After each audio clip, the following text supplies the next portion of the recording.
नमस्कार विद्यार्थियों। आज के व्याख्यान में हम जयशंकर प्रसाद द्वारा लिखित नाटक स्कंदगुप्त की रचनाशीलता के विषय में चर्चा करेंगे। इससे पूर्व हमने जयशंकर प्रसाद की नाट्य दृष्टि सामान्य रूप से तथा विशेष संदर्भ में स्कंदगुप्त के परिप्रेक्ष्य में जानने का प्रयास किया था। स्कंदगुप्त जयशंकर प्रसाद की एक प्रौढ़ रचना है। ऐतिहासिक कथा वस्तु पर आधारित इस नाटक के द्वारा प्रसाद ने अपने दौर के राष्ट्रीय स्वाधीनता संग्राम संघर्ष के सम्मुख उपस्थित विभिन्न राजनीतिक, सामाजिक, सांस्कृतिक समस्याओं को स्कंदगुप्त के समय के संदर्भ में रखकर नाटक के रूप में प्रस्तुत किया है। स्कंदगुप्त का समय ईस्वी की 5वीं शताब्दी माना जाता है। उस समय भारत में सामंती राज्य व्यवस्था थी। भारत जिसे हम आज एक राष्ट्र के रूप में जानते हैं, स्कंदगुप्त के समय वह राष्ट्र राज्य के रूप में नहीं था। लेकिन आज जिसे हम भारत कहते हैं, उसके भौगोलिक क्षेत्र के बाहर से आने वाले लोगों का लगातार वहाँ आवागमन होता रहता था, आर्यों से लेकर अंग्रेज़ों तक। लेकिन इस आगमनों को भारत नामक राष्ट्र राज्य के ऊपर बाहरी आक्रमण के रूप में देखा जाना चाहिए या नहीं, यह एक अलग विचार दृष्टि है, एक अलग प्रश्न है। जयशंकर प्रसाद ने स्कंदगुप्त के दौर की दो विशेषताओं का मुख्य रूप से वर्णन किया है और उसको वर्तमान संदर्भ से जोड़कर देखा है। वर्तमान संदर्भ यानी जब उन्होंने इस नाटक की रचना की थी। स्कंदगुप्त के समय हुणों के शासन वाले भारत के उत्तरी इलाकों पर हमला करके स्कंदगुप्त ने उन्हें मुक्त कराया था। उस समय भारत अंदरूनी रूप से एक सशक्त राज्य नहीं था, वह छोटे छोटे राज्यों में बिखरा हुआ था। हुणों के समय देश में दो प्रमुख धर्म थे, ब्राह्मण धर्म और बौद्ध धर्म। हुण भी बौद्ध धर्मावलंबी थे, यानी बौद्ध धर्म को मानने वाले थे। स्वयं प्रसाद के समय भी भारत हिंदू और इस्लाम दो धर्मों में बटा हुआ था। अंग्रेज़ों को भारत से भगाने के लिए यह ज़रूरी था कि लोगों में सामंजस्य और एकता की स्थापना हो, वह धार्मिक भेदभाव को विस्मृत कर दे। प्रसाद के साहित्य की मूल चिंता राष्ट्रीय मुक्ति और राष्ट्रीय जागरण था। उसी से प्रेरित होकर उन्होंने अपने अधिकांश नाटकों की रचना की थी। जैसे कि चाहे हम चंद्रगुप्त देखें, स्कंदगुप्त, ध्रुव स्वामिनी, उनका मूल उद्देश्य तत्कालीन सामाजिक व्यवस्था को चित्रित करना और भले ही इतिहास को परिप्रेक्ष्य में रखते हुए चित्रित किया और सामाजिक समस्याओं को, तत्कालीन राजनीतिक समस्याओं को उसके माध्यम से अभिव्यक्त करना और स्वाधीनता आंदोलन के लिए लोगों को जागृत करना, प्रेरित करना और एकत्र करना। स्कंदगुप्त में हम यही चिंता देखते हैं। प्रसाद की भारतीय इतिहास में गहरी रुचि थी और उसका उन्होंने गहन अध्ययन भी किया था, जो उसके नाटकों से हमें स्पष्ट दिखाई देता है। जैसा कि हमें पता है कि भारतीय उपमहाद्वीप पर लगातार बाहरी प्रदेशों से लोगों का आना जाना लगा रहा। उसमें से कई जातियों ने भारत के विभिन्न प्रदेशों पर शासन भी किया। प्रसाद इन सभी बाहरी लोगों को हमलावरों के रूप में चिन्हित करते हैं और उनके विरुद्ध संघर्ष को वर्तमान शासकों के विरुद्ध संघर्ष से जोड़कर देखते हैं। स्कंदगुप्त की रचना के पीछे भी यही उद्देश्य था, यानी उनकी रचनाशीलता यही है, यही उनके लेखन का उद्देश्य है।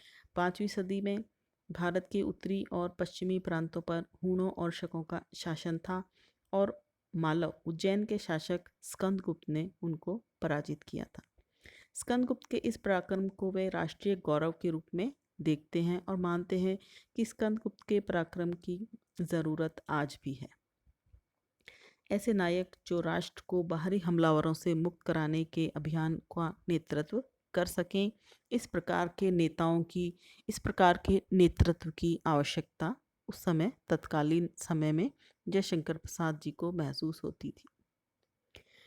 उनके हिसाब से चंद्रगुप्त, चाणक्य, स्कंदगुप्त आदि ऐसे ही नायक हैं। प्रसाद के समय में राष्ट्रीय आंदोलन का नेतृत्व कांग्रेस के हाथ में था।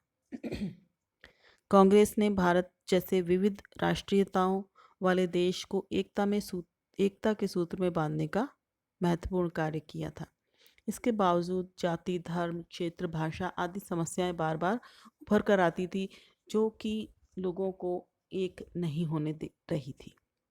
राष्ट्रीय मुक्ति का संघर्ष तब तक सफल नहीं हो सकता था जब तक कि विभिन्न धर्मों, विभिन्न जातियों और विभिन्न भाषियों के लोगों में एकता स्थापित ना हो और वे मन से अपने आप को एक राष्ट्र का नागरिक ना समझ लें, अपना सबको समान ना समझ लें, और उसके अलावा भारत को अपना वतन मानकर उसके लिए दूसरे हमलावरों के साथ मिलकर संघर्ष के लिए तैयार ना हो।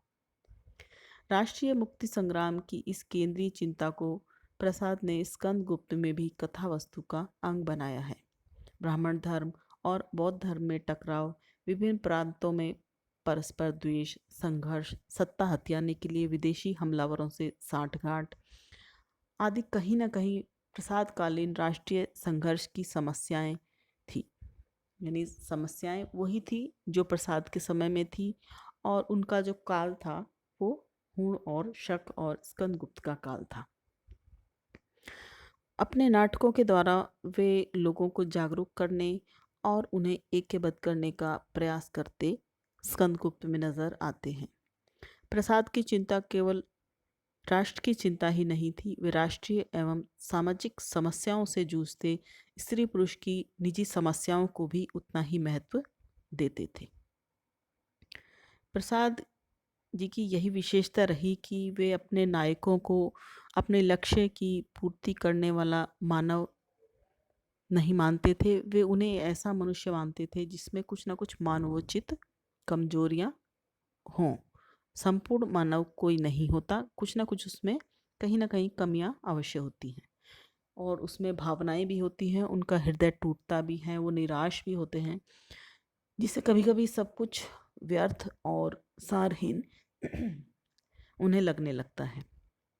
व्यक्ति अपनी भावनाओं और लक्ष्यों के बीच अंतर्द्वंद से गुजरकर ही अपनी गतिविधियों को दिशा देता है, और प्रसाद के जो नाटकों के नायक हैं वो भी इसी प्रकार हैं।